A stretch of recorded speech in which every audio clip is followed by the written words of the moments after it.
पाकिस्तानी जब भी बैठते हैं डिस्कशन में ये नहीं होता कि क्रिकेट ना हो। तो ये जो कुछ हुआ है हमारे साथ, ये रजीम चेंज और एक कू की सी कैफियत, अभी भी लाइन हाजिरी करें, मैं मुझे बताते हैं लोग कि 3 बंदे बैठ जाते हैं कि जी बताएं क्या क्या गलतियां हुई हैं या क्रिकेट बोर्ड में, बताएं जी हमें ये कैसे हो गया, बताएं वो क्या हुआ। ऐसे लगता है कोई जैसे FIA की टीम आई हुई है क्रिकेट बोर्ड में, कुछ हमने उसको हाईलाइट कर दें। वो शिद्दत नहीं रही जो तहरीक इंसाफ के खिलाफ कार्रवाइयाँ थी, जो इंसानी हकूक़ की पामालियाँ थी। लेकिन अभी वो तारीफ भी उस तरह से खुलकर नहीं करेंगे, क्योंकि वो कबल अज़ वक्त इसको समझते हैं। वो ये समझते हैं कि वो आके और नई एस्टेब्लिशमेंट की क़यादत की तारीफ करने लग जाएं और पता चले कि मामला कहीं और चला गया है।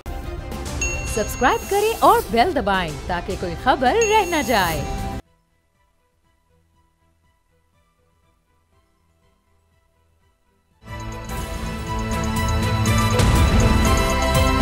अब पता चला। बिस्मिल्लाहिर्रहमानिर्रहीम, अस्सलाम वालेकुम। मैं हूं मोहम्मद उसामा गाजी और आप देख रहे हैं अब पता चला। आज हमारा स्पेशल शो है। स्पेशल शो इसलिए कि आज हमारे साथ हैं कौमी हीरो, लेजेंड, साबिक टेस्ट क्रिकेटर, साबिक कप्तान और मेरी नज़र में अब भी आईनी तौर पर पाकिस्तान क्रिकेट बोर्ड के चेयरमैन जनाब रमीज़ राजा साहब। रमीज़ भाई बहुत शुक्रिया आपके वक्त का। Thank you. पूरी कौम देख रही है कि क्या हुआ, क्योंकि हमारे यहाँ एक ही तो स्पोर्ट्स, हमारे पाकिस्तानी जब भी बैठते हैं डिस्कशन में ये नहीं होता कि क्रिकेट ना हो। तो ये जो कुछ हुआ है हमारे साथ, ये रजीम चेंज और एक कू की सी कैफियत, पहले तो आप बताएं ना, आपने क्या देखा, ये सारा कुछ कैसे हो गया है, अचानक हुआ क्या है ये?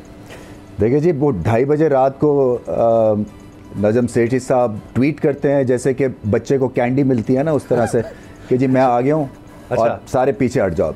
और सुबह 10 बजे जो है वो 17 बंदे यलगार कर देते हैं PCB में, जैसे कि कोई FIA का छापा पड़ता है। ना आप अपना कंप्यूटर घर लेके जा सकते हैं, ना आप अपनी वर्ल्ड कप की टी-शर्ट मैं घर लेके जा सका, ना मैं लोगों को खुदा हाफिज़ कर सका। ऐसी सिचुएशन में अब क्या, ये पाकिस्तान में होता है कि एक बंदे के लिए आप कॉन्स्टिट्यूशन बदल दें, कहीं नहीं और होता उसामा। फ्रस्ट्रेशन तो है ही है चलता हुआ। जब आपको टेन्योर 3 साल का है तो आपको 3 साल इंतज़ार करना चाहिए, मगर यहाँ ऐसा होता नहीं है, तो हम जगहसाई होती है और क्या होता है। आपके ख्याल से इसका नुकसान पाकिस्तान को, पाकिस्तान क्रिकेट को कितना ज़्यादा होगा? बहुत होता है जी, इसलिए कि कॉन्फिडेंस शैटर हो जाता है सिस्टम में, प्लेयर्स का कॉन्फिडेंस शैटर होता है, उनको समझ नहीं आती है कि अब होगा क्या, क्योंकि बड़ी मुश्किल से आपने ये टीम को खड़ा किया, एक प्रोडक्ट बनाया, इंटरनेशनल वर्ल्ड क्लास प्लेयर्स इकट्ठे हुए और कंसिस्टेंट परफॉर्मेंसेस आप देख रहे हैं। मासवाए लास्ट सीरीज़ इंग्लैंड की निकाल दे, और वो भी मैंने पहले कहा था कि इंग्लैंड जब आएगी तो हमारे क्रिकेट सिस्टम को चैलेंज करेगी, क्योंकि पाकिस्तान में बड़ी टीमें बहुत कम आई हैं पिछले 10 सालों में। जब बड़ी टीम आती है तो आपको भी अंदाज़ा होता है कि आप कितने पानी में हैं। वो प्रॉब्लम नहीं है, जीत हार होती है। मैं क्रिकेट खेला हुआ हूँ, हमें भी बड़ी फड़कास पड़ती रही थी। वर्ल्ड कप 92 में हम हार रहे थे, अखबारों की हेडलाइंस थी 92 में कि जब टीम वापस आए तो इनको जूतियों के हार के साथ इनके वेलकम करें। तो ये सब मैंने देखा हुआ है।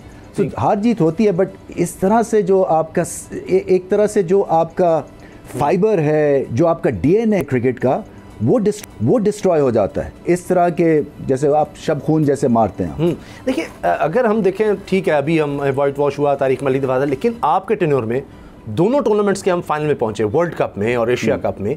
ये भी तो एक अचीवमेंट है। तो वो तो एक हम देखते हैं कहीं हाई लोज तो होते हैं, लेकिन ये जो सब कुछ हुआ इसका परफॉर्मेंस से तो लगता है कोई लेना देना नहीं था। कोई परफॉर्मेंस तो कोई क्रिटिसिज्म होता, कोई बात होती कि इसको बेहतर कैसे करना है। ये तो नहीं हो सकता कि एक अचानक किसी शख्स को ले आया जाए जो माजी में भी रहे हैं और उनका कोई क्रिकेट से लेना देना नहीं है। किसी और क्रिकेट बोर्ड में आपने देखा, आपने सारी दुनिया देखी है बतौर क्रिकेटर, आपने बतौर कमेंटेटर, हर जगह आप जाते हैं, आपने क्रिकेट बोर्ड्स को देखा होगा, आपने प्लेयर्स को देखा हुआ है। कहीं और ऐसे होता है? कहीं नहीं होता। इसलिए कि देखिए ना, अगर आपने आना भी है तो फिर उसके सिस्टम के तहत आते हैं ना। ये हमारी तो रोज़ी रोटी तो है ही है। यहाँ पे 40 साल आपने इसी मैदान में, इसी फील्ड में गुजारे हैं। मैं समझता हूँ कि क्रिकेट बोर्ड को रन करना एक क्रिकेटर का राइट है। मगर अनफॉर्चुनेटली हमारी क्रिकेट फिटर्निटी जो है वो इतनी ज़्यादा फ्रैक्चर्ड है, इतने ज़्यादा कई दफ़ा हमारे सेल्फिश एक तरह से मोटिव्स हो जाते हैं, जिसकी वजह से फिर इस तरह की थर्ड पार्टी या न्यूट्रल पार्टी या एक ऐसा एक कमेटी आ जाती है जिसका क्रिकेट ना कभी खेले हैं, ना कोई लेना देना है, मगर आके इनको बॉस कर सकते हैं हमारे कबीले को, हमारी फ्रेटर्निटी को। ये तो क्रिकेटर्स को स्ट्रांग होना है, ये हमारा फील्ड है। हम तो नहीं जाते रेड कार्पेट जब अपनी फिल्मों के होते हैं, तो क्रिकेटर्स तो नहीं जाते, उनका फील्ड है, वो जिस मर्जी को बुलाएं। तो ये हमारा फील्ड है, ये एक तरह से हमारा राइट है क्रिकेट को। बहुत से लोग ये कह रहे हैं कि अब ये भी होगा कि दोबारा बहुत से लोगों के इंटरनेशनल टूर्स होंगे, बड़ी मरात मिलेंगी।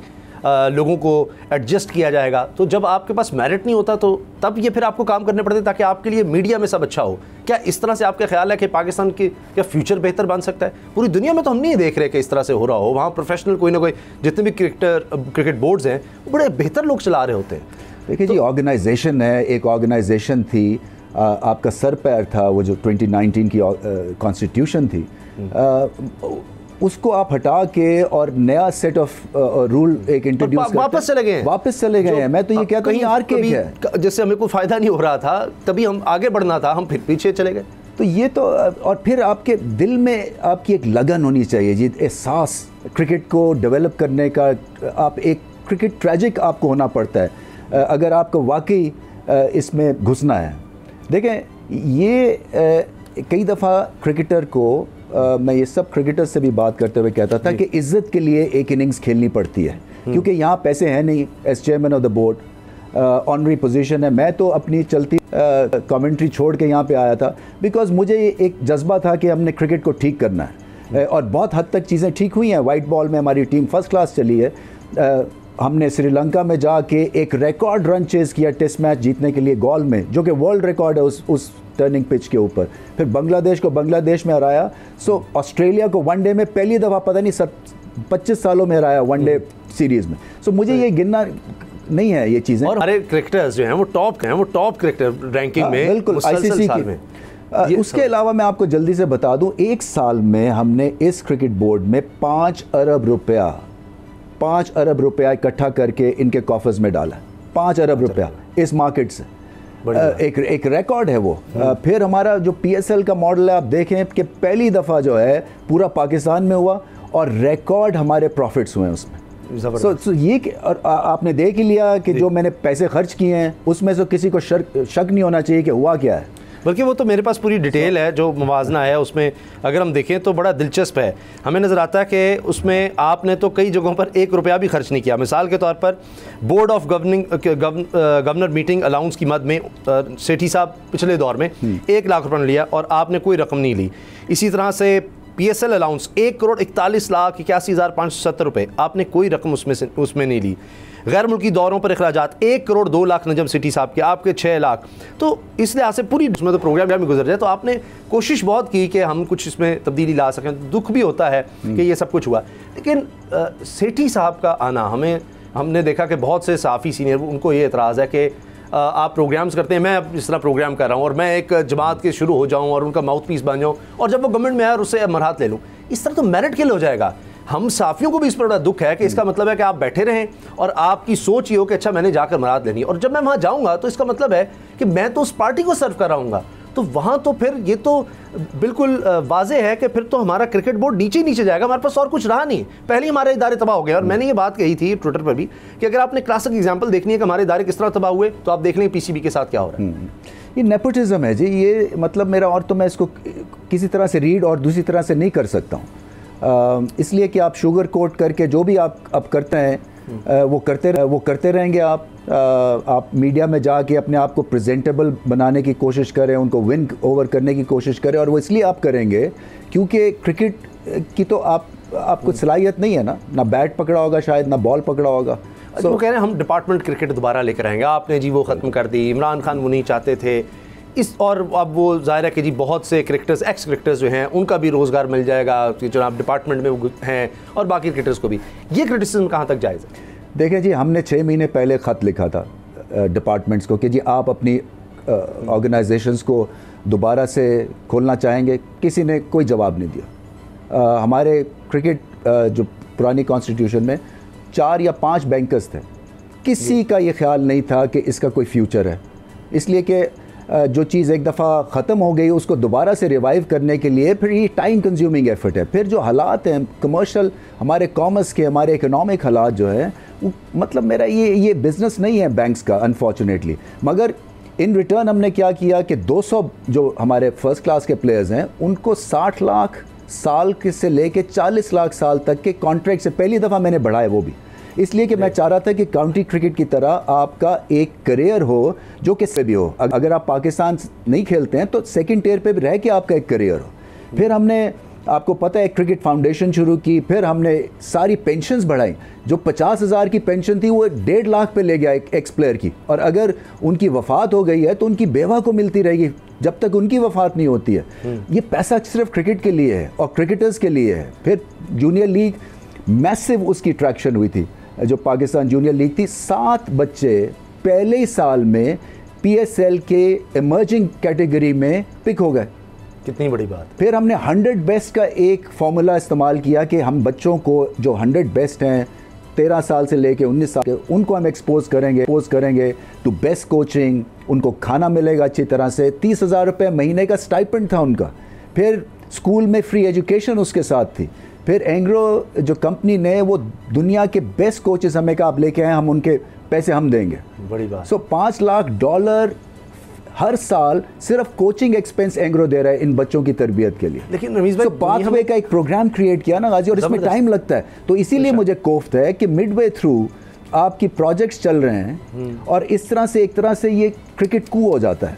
मुझे इस चीज़ की तकलीफ है क्योंकि मेरे पास तो ऑप्शंस हैं ज़िंदगी में। मैं तो शायद वापस कमेंट्री में चला जाऊंगा जी, और पैसे भी शायद ज्यादा कमा लेंगे। हाँ, बिल्कुल, और आजाद भी होंगे, मेरे लिए बेस्ट सीट मिलेगी मुझे हाउस में। मगर इन बच्चों का क्या होगा? देखिए रमीज भाई, आप भी जानते हैं, हम भी, कोई भी देखने वाला ये बात कर सकता है, इसके लिए बहुत एक्सपर्ट होना जरूरी नहीं। 1 साल में तो आप रिजल्ट नहीं दे सकते। आप जिन बच्चों की बात कर रहे हैं वो 1 साल में तो बच्चा ये तो नहीं हो सकता कि वो स्टार बन जाएगा। उसको कम से कम कोई कुछ साल चाहिए, 3, 4, 5, 6 साल। आज हम बाबर आजम को देखते हैं, ये तो नहीं है कि बाबर आजम को 1 साल में बन गया था। तो इसका प्रोसेस है, एक हिस्ट्री है। इसी तरह से ये साल मेरा होना था इंफ्रास्ट्रक्चर डेवलपमेंट का, इसलिए कि कुर्सियां लगनी थी, अब वो ऑर्डर ऑलमोस्ट हो गई हैं, अब वो या नहीं लग सकती हैं। फिर उसके बाद हमने 70 कमरे नेशनल स्टेडियम में बनाने हैं, उसकी सारी प्लानिंग हो चुकी है, मगर अब एग्जीक्यूशन होगी या नहीं होगी। देखें ना, साल में तो आप बिल्डिंग नहीं खड़ी कर सकते हैं उसमें, और फिर लीज प्रॉब्लम्स है हमें। मतलब LCC जो क्रिकेट ग्राउंड है कदाफी के बाहर, वो हमारी लीज नहीं है। अब वो लोग कहते हैं जी आउटफील्ड बेड़ा गर्क है, उसका पेविलियन ठीक नहीं है, हम पेविलियन गिरा के दोबारा बनाना चाहते हैं मगर नहीं कर सकते क्योंकि हमारे पास लीज नहीं है। सो कई हमारी दुश्वारियां हुई हैं, मगर फिर भी लगे रहे। नेशनल हाई परफॉर्मेंस सेंटर में 40 कमरे वो हमने कर दिए हैं, उसके ऊपर नक्शे भी बना रहे हैं नेस पार्क वाले। बट मिडवे थ्रू अगर इस तरह से कोई बंदा आके और आपके सारे प्रोग्राम्स को डीरेल कर देता है तो फिर वो सवाल शुरू हो जाते हैं ऊपर से कि जी आपने बड़े बड़े नारे मारे थे, वो क्या हुआ? सो नारे मारे थे तो 3 साल के बाद जज करें ना। अच्छा, जो चीज़ें आपने की वो सब उसको उलट करना चाह रहे हैं, ऐसे लगता है कि अपने आप को जस्टिफाई करने के लिए। बेवकूफ़ी होगी सख्त। ये क्रिकेट जो है ना, ये डार्क एजेस में चली जाएगी। अभी भी लाइन हाजिरी करें, मुझे बताते हैं लोग कि 3 बंदे बैठ जाते हैं कि जी बताएं क्या क्या गलतियां हुई हैं यहाँ क्रिकेट बोर्ड में, बताएं जी हमें ये कैसे हो गया, बताएं वो क्या हुआ। ऐसे लगता है कोई जैसे FIA की टीम आई हुई है क्रिकेट बोर्ड में, कुछ बताएं, उसको हाईलाइट कर दें। हाल है बस। लेकिन एक चीज़ के जी, हमें फॉरेन कोच होना चाहिए था। हम तो पहले ही फॉरेन कोच लेकर आए थे। अब मुझे इस पर हंसी भी आ रही थी कि देखिए मोहम्मद यूसुफ, सकलैन मुश्ताक, वर्ल्ड क्लास। इनके बारे में सकलैन मुश्ताक साहब इंटरनेशनल टीम्स के कोच रहे, इंग्लैंड के कोच, उनकी परफॉर्मेंस बहुत आला थी। तो क्या उनके लिए फॉरेन कोच वो है तो हम उसका नहीं, मुझे जो ज्यादती करते हैं ना ये लोग, क्योंकि क्रिकेट खेले नहीं है, सो इनको आइडिया ही नहीं है कि क्रिकेटर की इज्जत कैसे करनी है। वो मोहम्मद वसीम था, चाहे अच्छा था बुरा था, उसने बेहतरीन तरह से अपने हिसाब से काम किया। रात 1:30 बजे ईमेल के थ्रू छुट्टी करा दी उसकी। टेस्ट प्लेयर, कोई रिस्पेक्ट होती है ना यहाँ पे। अभी इसीलिए मैंने साल के कॉन्ट्रैक्ट्स दिए थे कोचेस को, ताकि मेरे लिए भी आसान हो जाए कि जज करने के। क्योंकि पहले हुआ ऐसे था कि पुरानी एक मैनेजमेंट ने 3-3 साल के कोचेस के साथ कॉन्ट्रैक्ट किए थे, फिर हमें उन्हें पैसे देने पड़े जल्दी हटाने के। उनको उनके 2 साल के भी पैसे उनको देने पड़े क्योंकि कॉन्ट्रैक्चुअल उसमें लिखा था एग्रीमेंट। तो मैंने किया इस साल का था ताकि अगर परफॉर्मेंस 19-20 होती है तो हमारे पास एक अच्छा गेट आउट क्लॉज हो। मगर इस तरह के जब आप मिडिल सीजन में एक टीम आई हुई है और उसके होते हुए आप कह रहे हैं कि जी हम मिकी आर्थर से बात कर रहे हैं या फलाने कोच से बात कर रहे हैं, ये डिग्रेडिंग है। एक टेस्ट प्लेयर्स के लिए डिग्रेडिंग है। ये अपनी पूरी सकत के साथ बैठ के और पाकिस्तान टीम को ऊपर लेके जा रहे हैं। और जैसे आपने कहा इंटरनेशनल डगआउट्स में ये रहे हुए हैं, सो उनकी इज्जत करनी बड़ी ज़रूरी है। इस तरह आप नहीं कर सकते कि वो कोच भी हो और उनको पता हो कि जी उनकी रिप्लेसमेंट तैयार हो रही है, तो क्या आपका एनवायरनमेंट क्या होती है उस ड्रेसिंग रूम में। ठीक, अब टॉप स्टोरी में हम बात करेंगे हमारी क्रिकेट टीम के ऊपर, क्योंकि रमीज़ राजा क्रिकेट प्लेयर भी रहे हैं, इतनी ज़बरदस्त खुद कैप्टन भी रहे। इस सब से टीम पर कितना प्रेशर आता है? हम नहीं चाहते कि हमारी टीम पर प्रेशर आए, और बाबर आजम ने बात की कि जी अगर मैं सोचूंगा ये हो गया वो हो गया तो प्रेशर में हम और परफॉर्मेंस ख़राब होती है। लेकिन जब ये सारा कुछ हो रहा होता है, पीछे प्रोफेशनल लोग उस तरह से नहीं है, आपके लेजेंड्स को क्रिटिसाइज़ किया जा रहा है, कहा जा रहा है ये नहीं हम फलां को लाएंगे, ये इस तरह नहीं है, तो इससे टीम पर कितना प्रेशर आता है? आपने खुद प्रेशर पड़ता है इसलिए कि देखें ना, एक तो पिछली सीरीज़ हारे हैं, उसके बाद चेंज ऑफ गार्ड होता है, चेंज ऑफ गार्ड में और अनसर्टनिटी होती है। एक जो बहुत बड़ी वजह है कि हम सुपरस्टार्स निकाल सकें पिछले 1-1.5 साल में, और इस टीम को एक तरह से ब्रांड बनाया है कि इसमें पंगेबाजी नहीं हुई है ज़्यादा, इसमें ज़्यादा इनमें घुसने की कोशिश नहीं की। और मैंने ये तो कहा है ऑन रिकॉर्ड कि मेरी सक्सेस जो है वो बेस्ड ही इसलिए थी कि दूर रह के काम किया जाए। मतलब है डे टू डे अफेयर्स में घुसने की ज़रूरत नहीं है। आपको कप्तान है, उसने एक टीम लड़ानी है, और लीडरशिप क्रिकेट में चलती है। ये अभी वाइड स्पोर्ट रह गई शायद दुनिया में जो कि यहाँ पे लीडरशिप जो है ना वो मायने रखती है। ये फुटबॉल की तरह साइड लाइन से आप टीम को नहीं लड़ा सकते हैं जैसे कि कोच लड़ाता है। सो उसको हमने एम्पावर किया, बाबर आजम को, उसको हमने अथॉरिटी दी, उसने रिजल्ट प्रोड्यूस किए। मतलब एशिया कप का फाइनल खेलना, इंडिया बाहर हो जाता है, आप खेलते हैं, ठीक है, इनको जीतना चाहिए था। वर्ल्ड कप का फाइनल खेलना, इंडिया बाहर हो जाता है, आप खेलते हैं। तो ये किस वजह से हुआ है? आपने कप्तान को एम्पावर किया है, उसने टीम बना के दिया, आपको एक कॉम्बिनेशन डेवलप हुआ है, और वो बड़ी मुद्दतों सालों के बाद हुआ है कि इतनी ज़्यादा फ़ैन एंगेजमेंट है। इस वक्त Pakistani fans, international fans Pakistan team के फैंस हैं, ऐसे ही। और ये किस वजह से हुआ है? एक तो कंसिस्टेंसी रही है, दूसरा बाबर आजम एंड कंपनी ने प्रूव किया है कि ये इकट्ठे होकर खेलते हैं, चाहे जीते चाहे हारें, कोई इनका बाका बिगाड़ नहीं सका, बाल भी भीगा नहीं कर सका। और इसलिए कि क्रिकेट बोर्ड दूर रहा है और इनको एम्पावर किया है। अच्छा, एक न्यूजीलैंड और इंग्लैंड टीम आई और जब चली गई तो आपने एक जुमला कहा था, आपने कहा था आप इसको स्ट्रेंथ बनाएं, आप become the best team in the world, तो ये लोग आएंगे। और उसके बाद टीम ने जिस तरह परफॉर्म करना शुरू किया, फिर ये कितना मुश्किल था उन्हीं को वापस लाना। इंग्लैंड आया, अब न्यूजीलैंड आ गया। बताता हूँ जी, तो देखें मुझे यहाँ पे ये भी बताया गया था कि जी आप फ़ौरन कोई इंटरनेशनल टीम बुला लें। जब वो गई ना न्यूजीलैंड की टीम, के पाकिस्तान जैसे कॉम्प्लेक्स का शिकार है कि यहीं पे सब गलतियाँ करते हैं, वो गोरे तो कर ही नहीं सकते हैं। सो मैंने उस वक्त स्टेटमेंट दी थी कि हमारी कोई गलती नहीं हुई है। एक रैंडम ईमेल में किसी को थ्रेट आता है और वो टूर छोड़ के इनकी ऐसी की तैसी, तो फिर मैंने वो कहा था कि हमें यूज़ करके बिन किया गया है, and I am not going to let that happen. और देख लें, उसके बाद इंग्लैंड आई, इंग्लैंड का पहले चीफ एग्जीक्यूटिव आया, पूरा ECB यहाँ पे आई और उसने अपोलोजाइज़ किया। हमने 2 एक्स्ट्रा मैच खिलवाए, इनके 5 T20s खेलने थे, हमने 7 खिलवाए ताकि हमारे पैसे बन सकें। उन्होंने अपोलोजाइज़ किया, न्यूजीलैंड अपोलोजाइज़ किया, हमने सिक्योरिटी के उनसे जो खर्चे कर चुके थे क्योंकि आगे गए, वो पैसे निकलवाए। उसके बाद एक्स्ट्रा मैच खेल रहे हैं वो। तो उसके बाद ऑस्ट्रेलिया आई, ऑस्ट्रेलिया का मैच एक शिफ्ट करना था, पिंडी से आराम से शिफ्ट हो गया, किसी को कोई प्रॉब्लम नहीं था।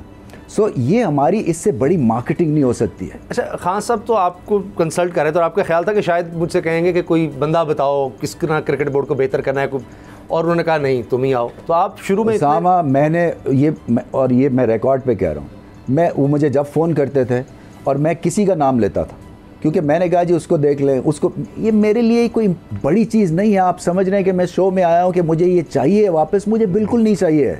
मेरे पास ज़िंदगी में बड़े ऑप्शंस हैं, मेरी इज़्ज़त है, मेरे पास फैंस हैं, मैं अपनी क्रिकेट को समझता हूँ और उसके लिए मेरे पास ऑप्शंस हैं। मुझे सिर्फ ये है कि क्रिकेट के एतबार से सही होना चाहिए, मेरा ये पॉइंट है। उनको मैंने 10 नाम दिए थे और ये कोई मामला कोई 2 महीने चलता रहा था। तो एंड में फिर जब उन्होंने कहा, मैंने कहा ये देखें मेरी बड़ी ज़िंदगी जो है वो बड़ी सादा सी ज़िंदगी है, मैं आराम से सुकून में हूँ। तो जब उन्होंने कहा नहीं ये तुम क्रिकेट को समझते हो, तुम्हारी क्रेडिबिलिटी है, तुम मॉडर्न क्रिकेट को भी जानते हो, पुरानी क्रिकेट को भी जानते हो, और मुझे चाहिए ये तो आपकी सर एफर्ट्स हमेशा याद रखें, हम आपके साथ हैं और हम सब चाहते हैं कि क्रिकेट पाकिस्तान में ग्रो करे। आखिरी सवाल, आपने इमरान खान साहब के बारे में कहा था कि he is bound to succeed, वो समीना पीरज़ादा साहब को एक इंटरव्यू में, यू स्टिल थिंक सो कि अब वो देखिए जी वो क्रिकेट में इतनी दफ़ा गलत प्रूव किया है। सो मैं तो समझता हूँ और मैंने कहा भी उनको कि उनकी किस्मत यहाँ से शुरू होकर यहाँ तक जाती है। एक तो ये, और दूसरा हार्ड वर्किंग है और ऑनेस्ट है। मैं तो हमेशा बिलीव करता हूँ कि आपको इसका रिज़ल्ट मिलता ही मिलता है ज़िंदगी में। अगर आप ऑनेस्ट है, आपकी नीयत साफ़ है और आप ऊपर वाले में बिलीव और स्ट्रॉन्ग आपका फेथ है, तो फिर आपको मार पड़ ही नहीं सकती है। रमीज़ भाई बहुत शुक्रिया, आप आए। Wish you best of luck, और आगे जो भी आप करें इंशाल्लाह इसी तरह पैशन के साथ, और क्रिकेट के लिए, पाकिस्तान के लिए इंशाल्लाह आपकी खिदमत मैं समझता हूँ अभी भी पाकिस्तान को चाहिए, तो उसके लिए जहाँ भी आप होंगे मुझे पता है आप क्रिकेट के लिए और पाकिस्तान के लिए हमेशा अच्छा करेंगे। बहुत शुक्रिया। हम ब्रेक लेते हैं, ब्रेक के बाद मिलेंगे।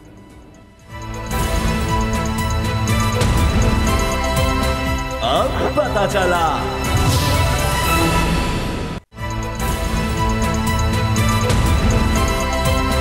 अब पता चला। वक्त है आरफीन नामा का। जी आरफीन।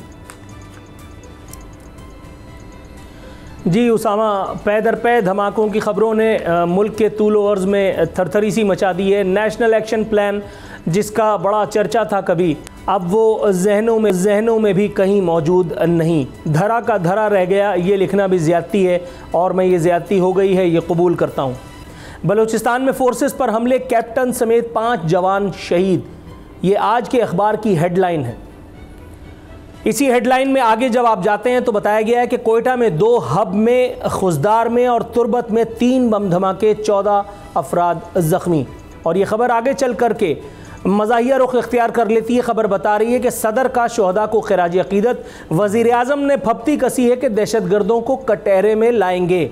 और अगर आपको लगता है कि सदर और वज़ीर आज़म ये काम कर सकते हैं तो अपने दिमाग का किसी अच्छे डॉक्टर से इलाज कराइए।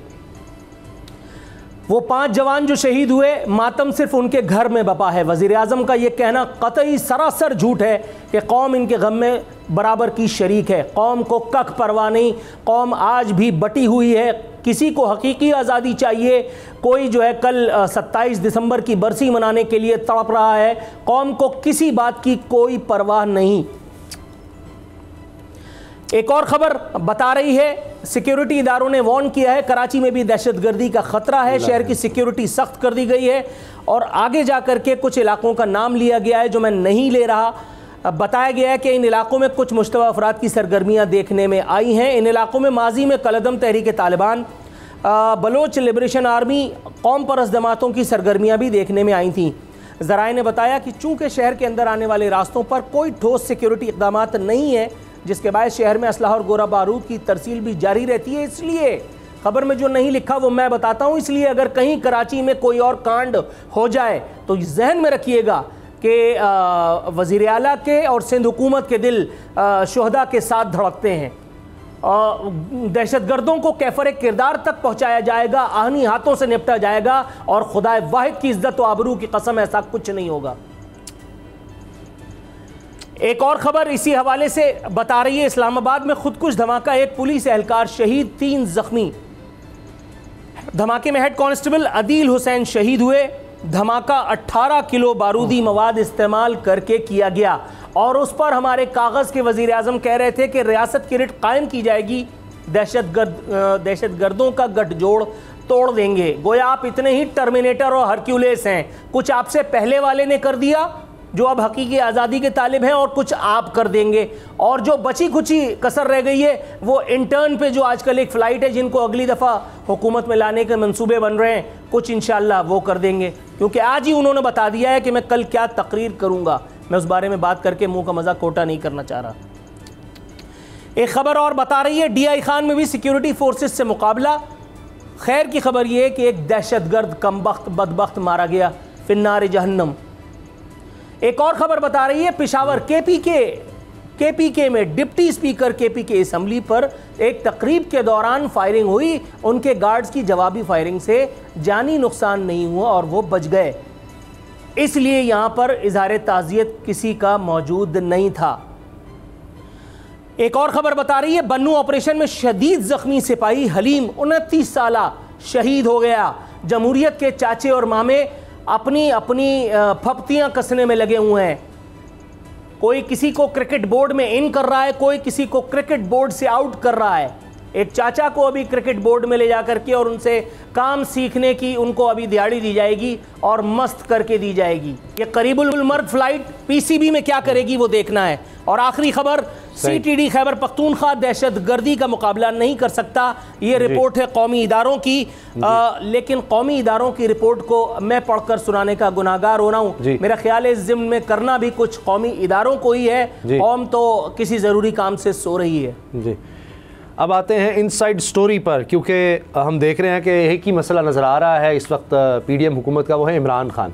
जिस तरह नूर आरफिन बता रहे थे दहशतगर्दी का मामला है, लेकिन हमारे तो वज़ीर दाखिला अभी जो स्टेटमेंट्स दे रहे हैं वो कह रहे हैं 13 मिनट की ऑडियो आई है, 25 मिनट की अभी आनी है, तो उनकी तवज्जो तो इसके अलावा कहीं और नहीं जा रही। सदीक जान, ये जो हम देख रहे हैं इमरान खान साहब मुसलसल कोशिश कर रहे हैं कि हल इलेक्शंस हैं उस तरफ बढ़ा जाए। अब असम्बलियाँ तहलील करने के हवाले से इमरान खान साहब कह रहे हैं कि इस चीज़ पे नहीं हाई कोर्ट का ऑर्डर रोकता कि अगर इत्तेमाद का वोट ले लें परवेज़ इलाही साहब और फिर असम्बली पंजाब की तहलील कर दी और फिर खैबर पख्तूनख्वा की। दूसरी तरफ कहा जा रहा है कि प्लान बी अब पीडीएम के पास, पहले खबर आई जरदारी साहब नाकाम रहे हैं, लोग उनके साथ नहीं आए, ना तोड़ सके काफ लीग को ना पीटीआई को, तो फिर अब प्लान बी क्या है और इमरान खान साहब किस तरफ जा रहे हैं? देखिए, कल हमारी इमरान खान साहब के साथ ज़मान पार्क में बड़ी तफसीली मुलाकात हुई। उस मुलाकात के बाद ज़ाहिर है कुछ चीज़ें उन्होंने बताई, कुछ चीज़ें आप खुद एसेस करते हैं, आपको अंदाज़ा होता है उनकी बॉडी लैंग्वेज से, उनकी बातों से और जो सवालात होते हैं उनके जवाब से। तो मैं आपको ये बता दूं कि जो पहले चलें इस पे आ जाते हैं, जो आपने कानूनी बात की अदालत वाली, कि अगर ये 11 से पहले एतमाद का वोट ले लेते हैं, जिसके लिए 2 जनवरी को पार्लिमानी पार्टीज़ का इजलास बुला लिया गया काफ लीग और तहरीक इंसाफ की, तो क्या ये 11 से पहले असम्बली तहलील कर सकते हैं? ये एक सवाल है जिसके ऊपर दोनों इसके रुख हो सकते हैं। तो ये हो सकता है कि अदालत का फैसला वैसे गैर मौसर हो जाएगा जो अदालत ने ऑर्डर दिया 11 जनवरी तक का, क्योंकि वो तो सारा मामला ही एतमाद का वोट लेने या ना लेने के गिर्द घूम रहा था। लेकिन दूसरा उसमें क्योंकि बैन हल्फी दिया हुआ है कि 11 तक असम्बली तहलील नहीं करेंगे, यानी अगली समात तक, तो वो भी एक रुकावट हो सकती है। लेकिन फिर ये चीज़ें इररिलेवेंट हो जाएंगी, यानी ये है कि अगर वो 4 या 5 को एतमाद का वोट ले लेते हैं तो ये 5 को असम्बली टूटे या 11 को टूटे, 12 को टूटे, वो फिर मैटर नहीं करता। इंपॉर्टेंट तो यह है कि एतमाद का वोट चौधरी परवेज़ इलाही ले पाते हैं या नहीं ले पाते, और अगर वो नहीं ले पाते तो क्या उसके बाद रन ऑफ इलेक्शन में उनकी तादाद ज़्यादा होगी या तहरीक इंसाफ के 10 से 12 MPs गायब हो जाएंगे और अपोजिशन जो है वो हमजा शहबाज को शेरवानी पहनाने में कामयाब हो जाएगी? ये बड़ा अहम सवाल है। लेकिन जो सियासी तौर पे कोशिशें हैं वो तो नाकाम हो गई हैं। तहरीक इंसाफ के MPs कोई नहीं टूटा, लेकिन एक ही ऑप्शन है कि इस्टेब्लिशमेंट अपना किरदार अदा करे और इस्टेब्लिशमेंट जो है वो लोगों को तोड़े, इसके अलावा कोई और ऑप्शन नहीं बचता। क्योंकि इस वक्त सियासी तौर पे तहरीक इंसाफ पंजाब में जहाँ खड़ी है, कोई नहीं MPA ऐसा हो सकता जो तहरीक इंसाफ को छोड़कर जाए। जहाँ तक इमरान खान साहब की हिकमत अमली का मामला है, इमरान खान साहब इस बारे में बड़े क्लियर हैं कि दोनों असम्बली उन्होंने तोड़नी है, और वो इस बात में भी कॉन्फिडेंट हैं कि जब वो 2 असम्बलियाँ तोड़ देंगे तो आम इंतखाबात के अलावा ऑप्शन नहीं होगा। ये नहीं हो सकता कि 2 सूबों के इलेक्शन हो जाएँ और कौमी असम्बली के इंतखाबात ना हों। साथ ही इमरान खान साहब जो हैं वो इस्टेब्लिशमेंट के हवाले से बहुत मोहतात हैं। नई इस्टेब्लिशमेंट के हवाले से इमरान खान साहब ये समझते हैं कि नई क़यादत के आने के बाद वो शिद्दत नहीं रही जो तहरीक इंसाफ के खिलाफ कार्रवाइयाँ थी, जो इंसानी हकूक़ की पामालियाँ थी, लेकिन अभी वो तारीफ भी उस तरह से खुलकर नहीं करेंगे, क्योंकि वो कबल अज़ वक्त इसको समझते हैं। वो ये समझते हैं कि वो आके और नई इस्टेब्लिशमेंट की क़यादत की तारीफ करने लग जाएं और पता चले कि मामला कहीं और चला गया है। इसके अलावा जो बैकडोर राब्ते हैं उस हवाले से इमरान खान बड़ा वाज़े कह रहे हैं कि कोई राब्ते नहीं है। अच्छा सदीक, लेकिन दूसरा यहीं से बात को कंटिन्यू करेंगे और वायरल स्टोरी भी शामिल करेंगे कि मत कहती थी हम जमहूरी तरीके से आए, लेकिन के गैर जमहूरी हथकंडे भी हैं वायरल स्टोरी में, वो भी हम बात करेंगे इस ब्रेक के बाद।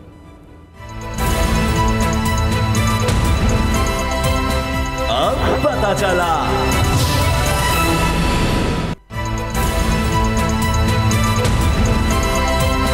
अब पता चला।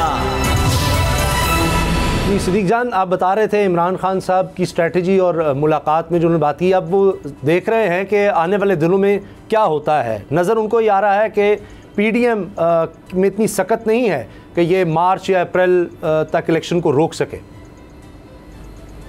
देखिए, इमरान खान साहब एक तो इस नई जो क़यादत है इस्टेब्लिशमेंट की, उनके हवाले से ये ज़रूर मान रहे हैं कि उनके आने के बाद वो शिद्दत नहीं रही कार्रवाइयों में जो कि पहले हो रही थी। साथ ही वो ये समझते हैं कि इस्टेब्लिशमेंट एक हकीकत है, इस्टेब्लिशमेंट साथ बातचीत करनी पड़ती है, इस्टेब्लिशमेंट को साथ लेकर चलना पड़ता है। तो वो ये भी नहीं है कि वो कोई ये समझते हैं कि उन्होंने इस्टेब्लिशमेंट को शिकस्त देकर और आना है या उन्होंने इस इदारे को फ़तह करना है, ऐसा भी उनका कोई इरादा नहीं है। वो अभी वेट एंड सी की पॉलिसी पर कायम है।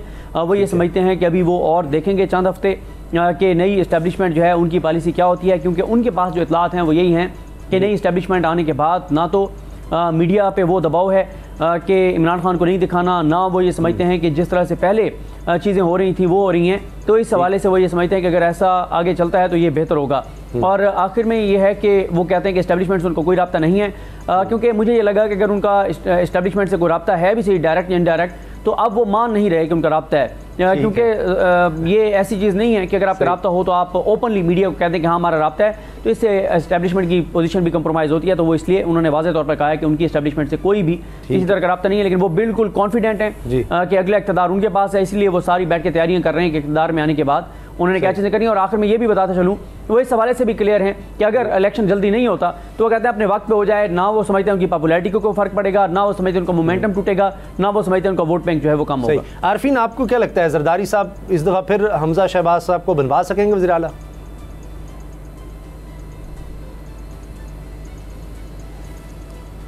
यार आपको लगता होगा कि जरदारी साहब बनवाते हैं किसी को वज़ीर आला? जो वज़ीर आला और वज़ीर आज़म बनवाता है, इमरान खान को किसने वज़ीर आज़म बनवाया था? शहबाज शरीफ को किसने वज़ीर आज़म बनवाया है? अगला वाला वज़ीर आज़म आपके ख्याल में कौन? वो अवामी ज़ोर से आएगा? लतीफ़ा समझ करके मैं इस पर हंस लेता हूँ, चलिए आपके कहने पे, वरना मैं इसे इस लायक भी नहीं समझता इस बात पर कि मैं जूता मारूँ, टू बी वेरी ऑनेस्ट। इसलिए कि यहाँ वोट डालने वालों की जो औकात है मुझे अच्छी तरह पता है। कुछ ना कुछ तो उनको मैनिपुलेट करना पड़ता है। वायरल स्टोरी पर आते हैं। ये जिस तरह से कोशिश हो रही है सिद्दीक जान के, इमरान खान साहब कह रहे हैं अब उन्होंने बुध को इजलास बुलाना है 28 दिसंबर को, MNS का नई स्ट्रेटजी है, वरना शायद आज जाना था इस्तीफ़े देने। कभी राजा परवेज़ अशरफ साहब जो स्पीकर हैं वो छुट्टी पे चले जाते हैं, कभी सेशन ख़त्म हो जाता है, कभी कुछ हो जाता है। तो ये चूहे बिल्ली का खेल कब तक चलेगा? किस तरह कोई वो इस्तीफ़े ले सकेंगे? वो क्या इंडिविजुअली बुलाएंगे? तहरीक इंसाफ एक एक करके जाएगी तो पूरा ये पिछले बाकी जो 6-8 माह रहते हैं ये इस तरह गुजर जाएंगे? क्या किया PDM की क्या सोच है? इमरान खान साहब इसका क्या हल निकाल रहे हैं? देखिए PDM की तो यही सोच है कि सिंध में जहाँ जहाँ बलदियाती इलेक्शन होने हैं वो ना हो पाएँ।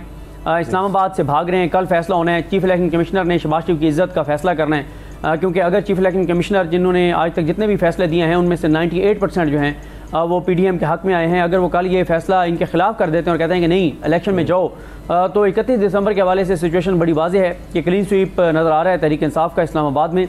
और फिर अगर मेयर इस्लामाबाद में तहरीक इंसाफ का आ जाएगा तो फिर शहबाज शरीफ साहब के इख्तियारात आप अंदाज़ा लगा लें कि 27 किलोमीटर की हुकूमत में से भी उनके इख्तियारात कितने जो हैं वो माइनस हो जाएंगे।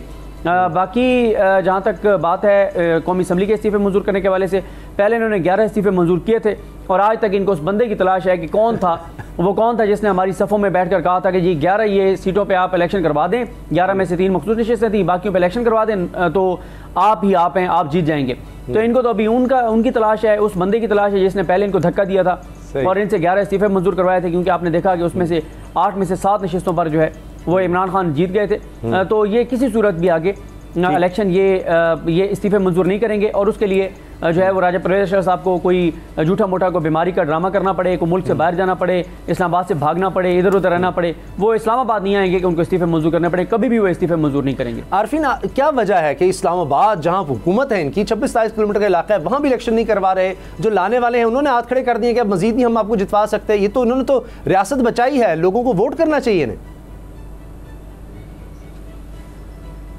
फिर आप मुझे छेड़ रहे हैं लोगों को। अच्छा चले भाई, मैं तो लाने वालों की भी बात क्या पता लोग क्या वो करते। हाँ नहीं, लाने वालों तक ठीक है, मगर मुझे ये कीचड़ में मत डाला करें आप। ये लोगों को धक्के खाने के अलावा क्या है? लोगों के पास ऑप्शन क्या है? लोग तो सोशल मीडिया से बहकाए जाते हैं, लोग तो टेलीविज़न और अखबारात पढ़ा करके और जो बेवकूफ़ बनाए जाते हैं, लोगों को सलाउद्दीन अयूबी बता दिया जाता है किसी को भी। लोग तो छोड़ दें यार लोगों को। बाकी जहाँ तक उनकी कन्फ्यूजन का सवाल है, जी बिल्कुल ऐसा ही है, वो भी कंफ्यूज हैं।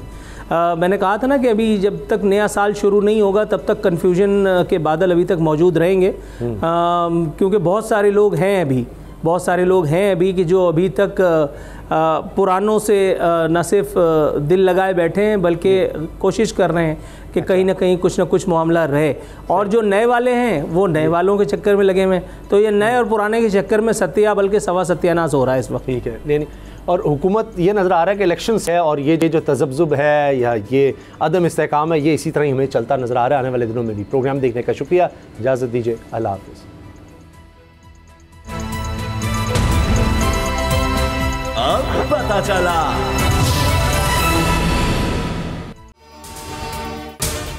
अगर आपको ये वीडियो पसंद आई तो सब्सक्राइब करें और बेल पर क्लिक करें। हकीकी आजादी की जंग में बोल भी कप्तान के हम कदम। इलेक्शन कराओ मुल्क बचाओ की लाइव ट्रांसमिशन, दिखाई लम्हा बलम्हा सूरत हाल।